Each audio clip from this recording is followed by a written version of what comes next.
Sí pueden ver, ¿no? En la pantalla ya se pueden ver. Sí, doctor, sí puede ver. Muy bien.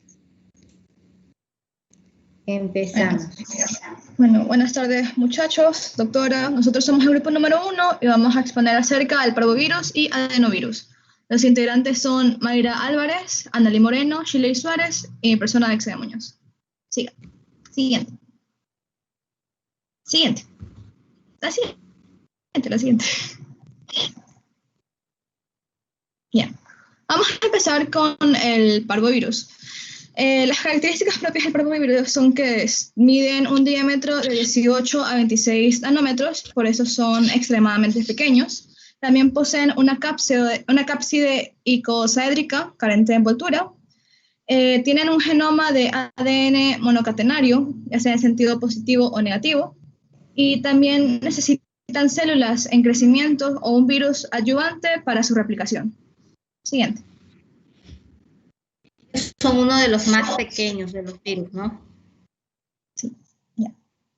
Con respecto al genoma del parvovirus, B19 se va a componer de una molécula de ADN monocatenario lineal.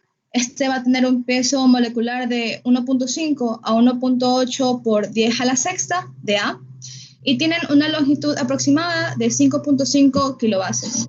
Los viriones poseen cadenas de ADN positivas o negativas que son empaquetados en ellos mismos por separado.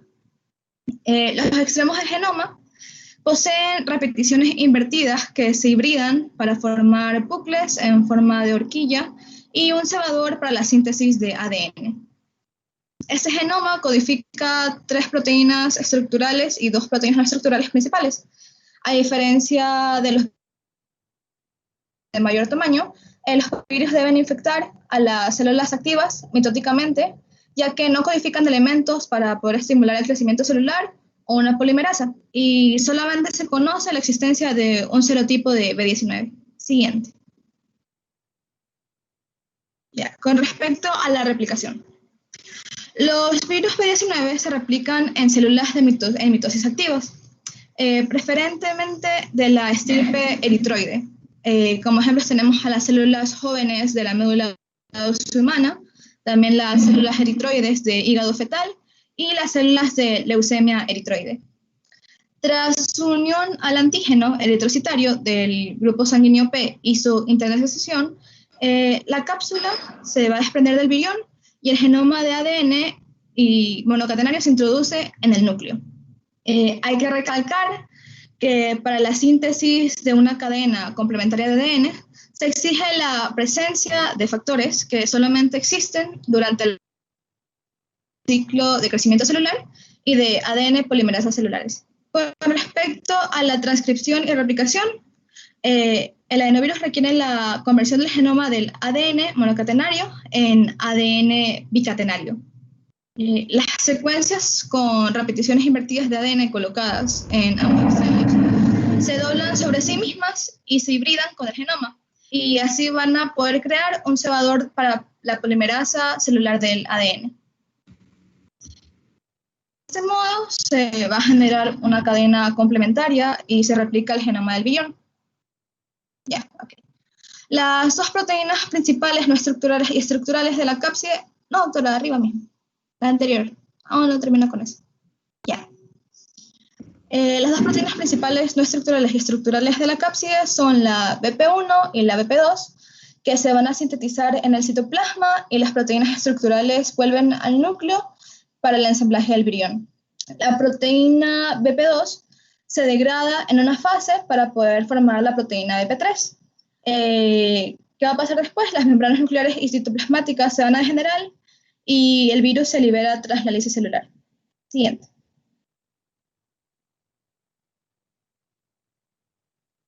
Ya. Esta imagen es una hipótesis de replicación de un parvovirus B19 que está basada en información obtenida de virus parecidos, en este caso, un virus minúsculo del ratón. Es como un resumen de todo lo anterior que mencioné. En la imagen se ve que el parvovirus internalizado transmite su genoma al núcleo, donde el ADN monocatenario, ya sea positivo o negativo, se convierte en ADN bicatenario mediante los factores del hospedador. Y las ADN polimerasas que solamente existen en las células en crecimiento, ya. La transcripción, la replicación y el ensamblaje tienen lugar en el núcleo y finalmente el virus se va a liberar por la lisis celular. Gracias.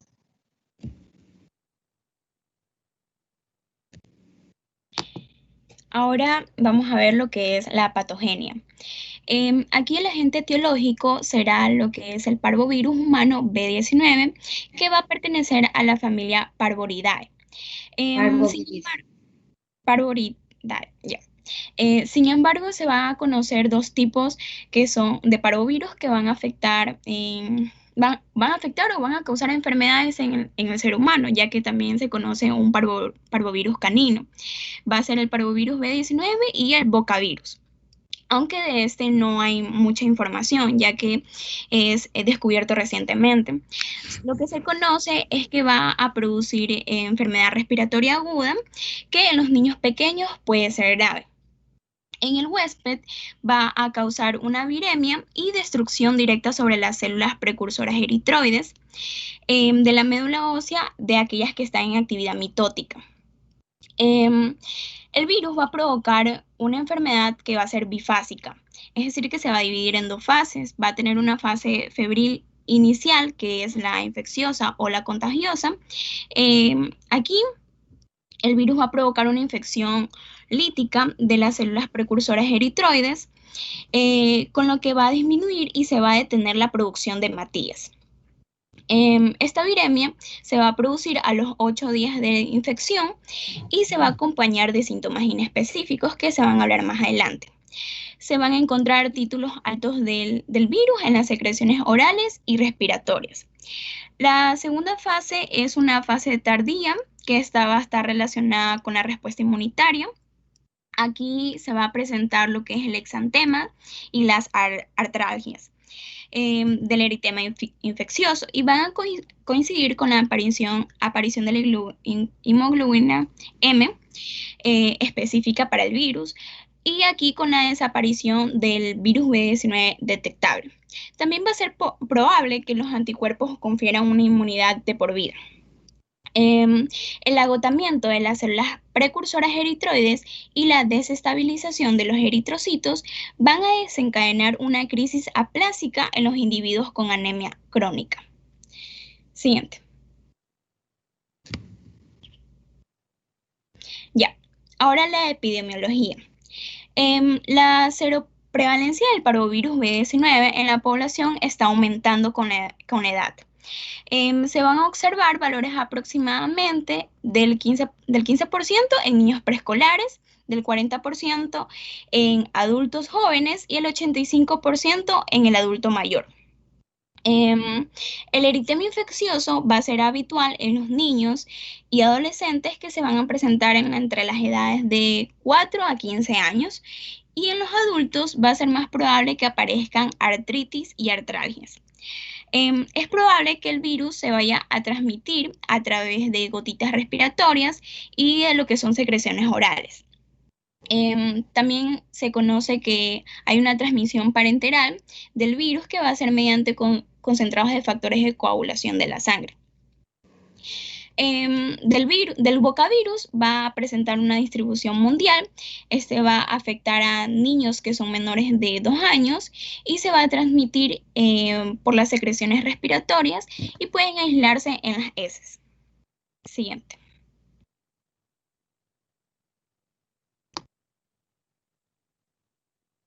Ya, bueno, yo les voy a hablar sobre las enfermedades clínicas. Primero tenemos el eritema infeccioso, también conocida como quinta enfermedad. Esta es una infección vírica que afecta principalmente a la población infantil. Tiene un periodo de incubación de 7 a 10 días. Al inicio se puede confundir con otro tipo de infección vírica, ya que presenta fiebre, cefalea, malestar generalizado. Pero conforme va evolucionando la infección, como se observa en la imagen, los niños van a tener en sus mejillas un tipo de sarpullido, ya sea conocido como el síndrome de la mejilla bofeteada, o también puede tener un sarpullido tipo encaje. y si es que llega a afectar a las personas adultas, puede provocar artritis. También hay que tener en cuenta que cuando afecta a un niño que tenga leucemia, tenga otro tipo de cáncer o enfermedades de coagulación, necesita más atención, ya que por lo general pueden requerir hospitalización, pero fuera de este grupo, la enfermedad no produce mayores daños al cuerpo. Luego tenemos el síndrome papular purpúrico en guantes y en calcetín. Bueno, esta infección va a afectar a los jóvenes adultos, va a provocar fiebre, dolor articular, también malestar generalizado. Se va a caracterizar porque tanto en manos y en pies van a presentar manchas de forma papular asimétrica y también va a afectar la mucosa oral. Asimismo, va a ser una enfermedad autolimitada que puede durar de 1 a 2 semanas y no compromete de forma grave al cuerpo humano. Siguiente. Ya. En cuanto a las infecciones durante el embarazo, se van a dividir en primer trimestre y en segundo trimestre. Cuando una mujer embarazada es infectada por parvovirus, en el primer trimestre aún el feto no tiene como tal su sistema inmune desarrollado. Por ende, la que le va a brindar esta inmunidad va a ser la madre. Entonces, al existir una infección, no va a poder combatir, el virus se va a proliferar rápidamente, provocando un aborto. En cuanto, si la mujer embarazada sufre contagio en el segundo trimestre, puede provocar malformaciones congénitas en el feto, como la hidropesia fetal, también anemia crónica que va a afectar al corazón, por ende puede provocar la muerte del feto. Y edema generalizado. También otra es las crisis aplásticas que afectan especialmente a personas con problemas de coagulación, como las anemias, ya sean congénitas o hemorragias masivas debido a un trasplante renal o de células hematopoyéticas. Siguiente. Ya, en personas que sufren de anemia crónica, especialmente la población con el virus del VIH, pacientes con neoplasias y pacientes con insuficiencia renal. También hay otros síndromes que provoca el parvovirus, pero no son muy frecuentes en la población, como la necrosis de la médula ósea, el síndrome mielodisplásico, la leucocitopenia, el síndrome hemafagocítico, exantema atípico, anomalías neurálgicas y la autoinmunización. Siguiente. Ya. En cuanto al diagnóstico, tenemos el tipo serológico, especialmente para los pacientes inmunocompetentes. Para saber si son positivos a este virus, tiene que salir la inmunoglobulina G e inmunoglobulina M en el examen. También se puede realizar un diagnóstico serológico en los pacientes inmunodeprimidos, pero este de aquí puede arrojar un falso negativo, por lo cual se recomienda mejor una prueba de PCR para tener un diagnóstico concreto. También tenemos dos técnicas de manera directa. La primera es la técnica de DOT inmunoperoxidasa, que se encarga de detectar las proteínas BP1 y BP2. Es una prueba fácil, sencilla y también al mismo tiempo puedes analizar hasta 94 pruebas. También se la realiza en los bancos de sangre cuando una persona es donador para identificar que el virus no está en fase aguda. Luego tenemos la técnica de DOT block hibridación, que se va a encargar de detectar el ADN del B19 mediante las ondas del ADN y ARN que se obtienen por clonación o amplificación, y a su vez estas se van a teñir con digoxigenina, que es el marcador más usado. Siguiente.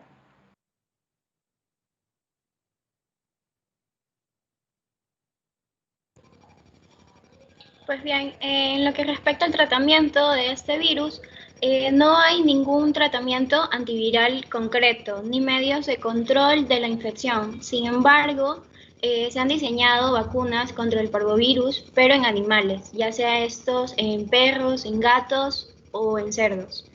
En cuanto a las enfermedades que están relacionadas con esta enfermedad, el eritema infeccioso y la crisis aplásica transitoria debe recibir un tratamiento sintomático. La anemia grave generada por esta última quizás necesite una transfusión sanguínea. Las preparaciones comerciales de inmunoglobina contienen anticuerpos neutralizantes contra el parvovirus humano. En ocasiones, estas pueden aminorar las infecciones persistentes por el virus B19 en individuos con inmunodepresión y en aquellos con anemia. En cuanto a la prevención y el control, tenemos que las buenas prácticas higiénicas, tales como el manejo de lavado de manos y no compartir bebidas, estas pueden ayudar a prevenir la diseminación del virus B19 a través de las infecciones, a través de las secreciones respiratorias, aerosoles y fomites. Las prácticas estándar para el control de infecciones deben seguirse con el propósito de evitar la transmisión de dicho virus a partir de pacientes con crisis aplásica y de individuos con inmunodepresión e infección crónica por el virus B19.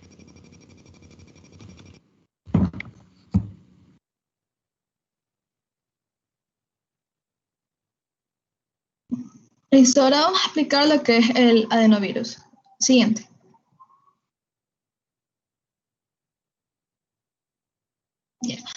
Los adenovirus son virus de ADN bicatenario con un genoma compuesto por unos 36.000 pares de bases cuyo tamaño es suficiente para poder codificar entre 30 a 40 genes. El genoma de los adenovirus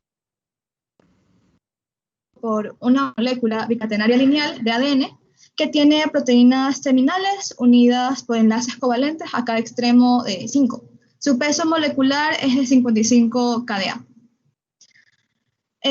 La cápsula delta-icosaédrica desnuda tiene fibras en los vértices. Consta de 240 capsómeros formados a su vez por exonas y pentonas y posee un diámetro de 70 a 90 nanómetros. La síntesis del ADN polimerasa vírica activa el desplazamiento de la transcripción de los genes tempranos hacia la transcripción de los genes tardíos. El virus codifica su propia ADN polimerasa, además de otras proteínas para poder facilitar el crecimiento y escape inmunitario. Este virus se va a clasificar en los grupos de A a G, basándose en las homologías de ADN y el serotipo. El serotipo se debe a diferencias en la base pentona y la proteína de la fibra, que determinan la naturaleza del tropismo tisular y de la enfermedad. El virus provoca infecciones líticas y latentes en humanos. Además, hay algunas cepas que pueden inmortalizar algunas células animales. Siguiente.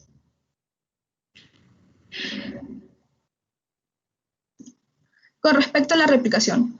El ciclo de la replicación vírica del adenovirus dura aproximadamente de 32 a 36 horas y produce un valor de aproximadamente 10.000 viriones. La unión de las proteínas de la fibra vírica a una glucoproteína perteneciente a la superfamilia proteica de las inmunoglobulinas va a iniciar la infección en la mayoría de los adenovirus. Este va a ser el Coxsackie-B, por eso se explica el nombre de receptor de adenovirus Coxsackie. Algunos de los adenovirus utilizan la molécula del complejo principal de clase 1 y la internalización se inicia por la interacción de la base pentona con una alfa-integrina, seguido de la endocitosis mediada por receptores en una vesícula recubierta por clatrina. Siguiente.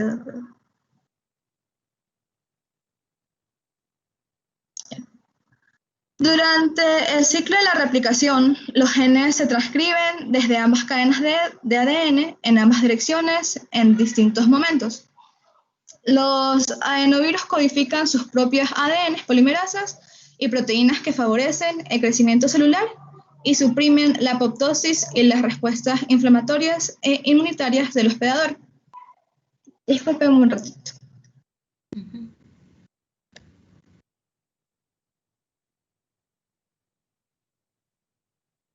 Ya listo. Para la transcripción de proteínas precoces es necesario lo siguiente: la transcripción del gen inicial E1, el procesamiento de la célula transcrita primaria y también la traducción de la proteína del transactivador E1A precoz. Entre estas proteínas precoces se encuentran otras proteínas de unión al ADN, la ADN polimerasa y las proteínas que permiten al virus evitar la respuesta inmunitaria. Tenemos a la proteína E1A, que también constituye a un oncogen, y junto con la proteína E1B va a estimular el crecimiento celular al unirse a las proteínas supresoras del crecimiento celular P105RB y también la P53. Siguiente. Hay unas células permisivas que van a permitir la estimulación de la división celular y facilitan la transcripción y la replicación del genoma.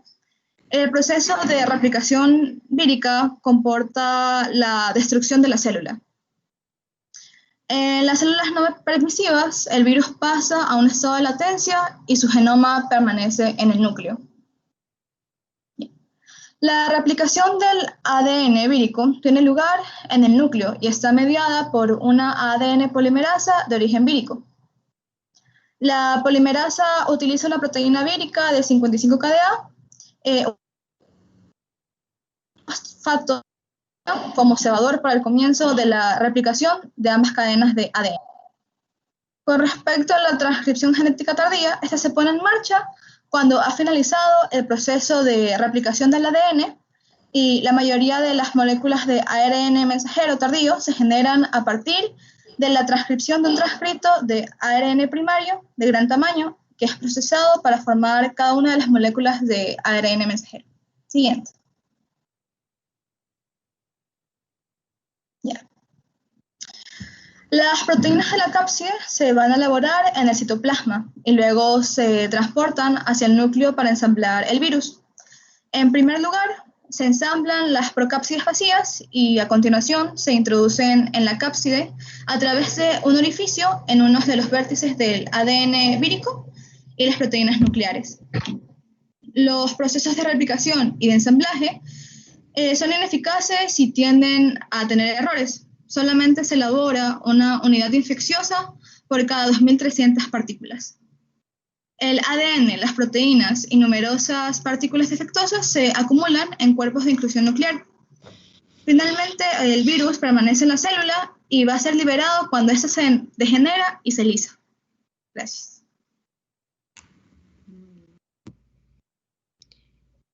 Bueno, en cuanto a la patogenia, los adenovirus van a ser capaces de producir infecciones líticas, latentes y transformadoras. Las infecciones líticas pueden producirse en células mucoepiteliales, las latentes en células linfoides y adenoides, y las transformadoras van a ser exclusivas en los hámster. Esto no sucede en el ser humano. Estos virus van a infectar inicialmente a las células epiteliales, de aquellas que tapizan la bucofaringe, los órganos respiratorios y entérico. En lo que es el punto de infección, vamos a observar infiltrados celulares, mononucleares y también necrosis de células epiteliales. La viremia va a ser consecuencia de una replicación local del virus con la consiguiente difusión hacia los órganos viscerales. Esta diseminación va a tener más probabilidades de suceder en pacientes inmunodeprimidos que en sujetos inmunocompetentes. Este virus va a tener una tendencia a pasar a un estado de latencia y persistir en tejidos linfoides y de otro tipo que pueden ser los adenoides, amígdalas y las placas de Peyer. Los anticuerpos van a ser aquí importantes en la resolución de las infecciones líticas por adenovirus y van a proteger a los individuos contra la reinfección por el mismo serotipo. Siguiente. Ya. A lo que respecta a la epidemiología, los adenovirus van a causar alrededor del 8% de las infecciones clínicamente relevantes. Los adenovirus 1 a 7 van a ser los serotipos más prevalentes y se conoce que entre el 5 y el 10% de los casos de infección pediátrica de vías respiratorias van a estar provocadas por el adenovirus de los tipos 1, 2, 5 y 6. Y los niños infectados eliminan el virus durante meses tras la infección. Va a producir un 15% de todos los casos de gastroenteritis y estos van a necesitar un ingreso hospitalario. En cuanto a los serotipos 4 y 7, estos parecen especialmente capaces de extenderse entre el personal militar, ya que ellos están en estrecha cercanía por su estilo de vida. Estos se van a propagar a través de aerosoles y por la vía fecal oral, por los dedos, los fomites, puede ser por toallas o instrumental médico, en estanques o piscinas sometidas a una cloración inadecuada. También estos se van a poder difundir de forma intermitente y durante periodos prolongados, desde la faringe y especialmente a través de las heces. La mayoría de estas infecciones es asintomática y una característica que facilita en gran medida su difusión en la comunidad. También se conoce que van a ser resistentes a la desecación, a los detergentes, las secreciones del tubo digestivo, por ejemplo a los ácidos, a las proteasas y bilis, e incluso a un tratamiento leve con cloro. Gracias. Siguiente.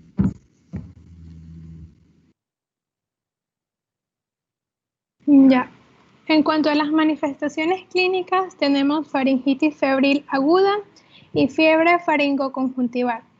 Afecta a la población infantil. Si es mayor a los 3 años, van a presentar faringitis acompañada de conjuntivitis con signos de fiebre, cefalea y malestar generalizado. Mientras si se da en una población menor a los 3 años, solo puede presentar faringitis. También puede causar enfermedades respiratorias agudas, como la congestión y secreción nasal, la fiebre y la tos. Al inicio, los adenovirus se atacaban especialmente a las personas privadas de la libertad, pero luego también comenzó a atacar a los infantes, provocándoles tos ferinas, y a los adultos, provocándoles una neumonía verdadera. Por ende, se comenzaron a fabricar vacunas para evitar el contagio de enfermedades respiratorias. Luego tenemos las conjuntivitis y queratoconjuntivitis. Bueno, la conjuntivitis provoca que la conjuntiva del ojo se torne roja, también presente lagañas, la sensación de que existe algún cuerpo extraño en el ojo, lagrimeo, acompañados de fiebres. La causa común es las piscinas infectadas o ríos con aguas contaminadas, mientras que las queratoconjuntivitis son causadas por polvos o cuerpos extraños, especialmente a personas que trabajan en los artilleros o con maderas, provocando que la conjuntiva se formen unos gránulos o nódulos con secreciones. Siguiente. Ya. Luego tenemos gastroenteritis y diarrea. Va a afectar especialmente al grupo de los lactantes y es provocada por los adenovirus tipo 40 a 42. También tenemos otras enfermedades en lactantes como la cistitis y en los adultos infecciones en los genitales, también en los músculos y en la zona cutánea. Y también hay un grupo muy vulnerable que son los pacientes inmunodeprimidos que le puede causar alteraciones hepáticas o provocar una neumonía. Siguiente. Ya. En cuanto a su diagnóstico, tenemos inmunofluorescencia. Es una observación que se lo hace mediante el microscopio. Se aplica para todas las infecciones antes mencionadas, como la gastroenteritis, conjuntivitis y enfermedades respiratorias, pero especialmente se aplica a las gastroenteritis y a enfermedades respiratorias, pero hay que tener en cuenta que se tiene que hacer la muestra por un lavado nasofaringeo, ya que si se lo hace con una torunda de algodón puede resultar un falso negativo. Es una técnica muy rápida, sencilla, y también hay que tener en cuenta la calidad de la muestra que se va a obtener. Luego tenemos la aglutinación con partículas de látex. Esta se va a aplicar para el diagnóstico de las gastroenteritis tipo 40 a 42. Y también tenemos las técnicas de inmunoensayos que se van a encargar de estudiar las heces y también las secreciones respiratorias para dar un diagnóstico. Siguiente.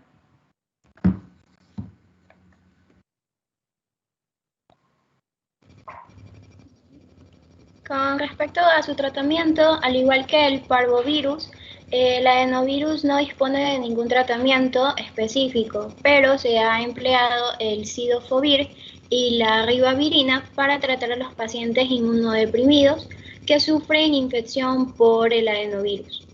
Se han utilizado vacunas orales atenuadas para prevenir las infecciones por el adenovirus pertenecientes a los tipos 4 y 7 en el personal militar, pero no se ha utilizado en la población civil. En la prevención y control, el lavado cuidadoso de las manos es la forma más fácil de evitar las infecciones, y la cloración de las piscinas puede reducir la transmisión de los adenovirus. Las superficies ambientales pueden desinfectarse con hipoclorito de sodio.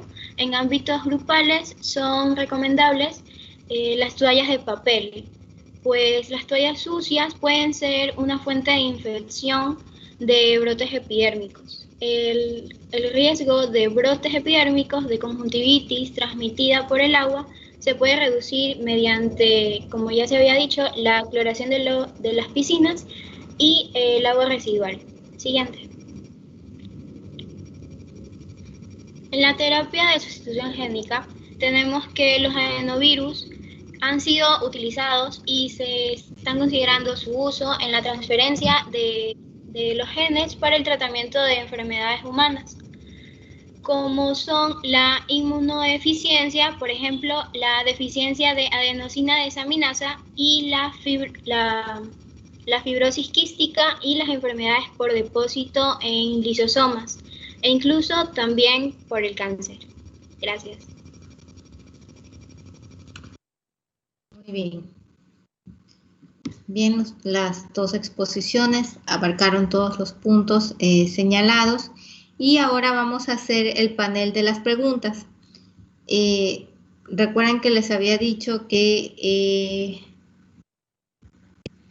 los expositores, tanto como el público, íbamos a hacer preguntas. Así que Mayra Álvarez, enciéndase. Por favor, tú le vas a preguntar a Padilla. ¿Sí? Sí, aquí estoy. Algo concerniente a los temas tratados el día de hoy, tanto parvovirus B19 como adenovirus. Ya, a ver. ¿Qué tipo de cápside posee el parvovirus? Padilla. Enciéndeme tu cámara, Padilla, por favor. Ya voy, doctor, un momento. No sé qué le pasa a mi cámara, ¿no prende? No. ¿Voy respondiendo la pregunta o os dejo que encienda mi cámara? A ver, responde la pregunta. Ya, ahí fue. Ya. Posee una cápside isocaédrica. Icosaédrica.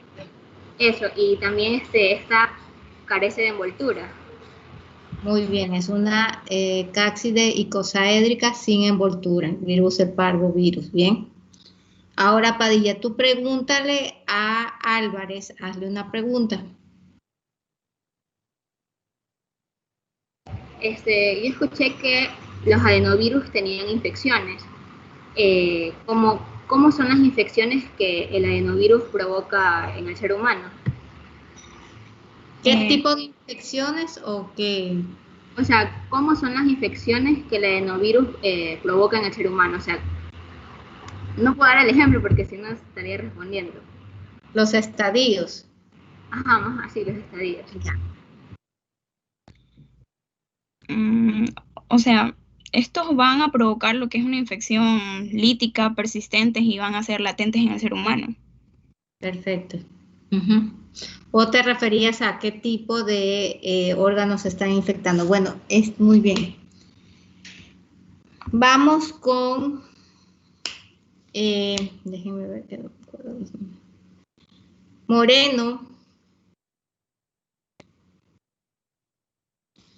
Moreno va a preguntar a Villacrés. Por favor, me encienden su cámara. Aquí estoy, doctora. Bien. Moreno, tú le preguntas a Villacrés. Ya. ¿Qué provoca el parvovirus en el segundo trimestre del embarazo? ¿Qué? ¿Podrías repetir la pregunta? Es que tengo el audio medio trastocado. Ya. ¿Qué provoca el parvovirus en el segundo trimestre de embarazo? Ah, ok. El parvovirus produce lo que es hidropesía fetal. Bien. Y ahora, tú, Villacrés, pregúntale a Moreno. ¿Qué tipo de infección por adenovirus detecta la aglutinación por látex? Que fue una de las pruebas que dijeron en la exposición. La gastroenteritis. Uh-huh.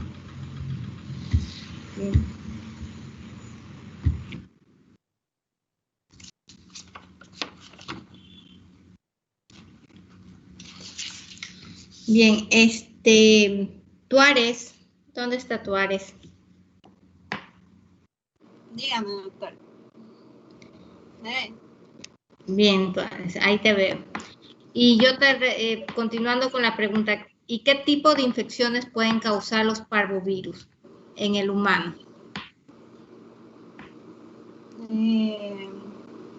Era el eritema infeccioso, también producía artralgias. ¿Qué más? Artralgias, artritis, sobre todo en los adultos, ¿sí? Y en los niños mayormente es lo que causa los exantemas o eritemas, que es lo que conocemos como también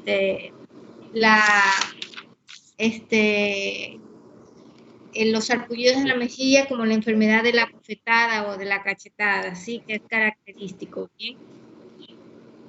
Bien, sí, este es Tuárez. A ver, Tuárez, tú pregúntale a Suárez. ¿A quién? A Suárez, que expuso. Ah, ya. Puede ser de qué manera se transmite el parvovirus B19. ¿De qué manera se transmite? Sí, el parvovirus B19. Ya, es a través de gotículas respiratorias. Bien. ¿Y el adenovirus a través de qué los vamos a transmitir?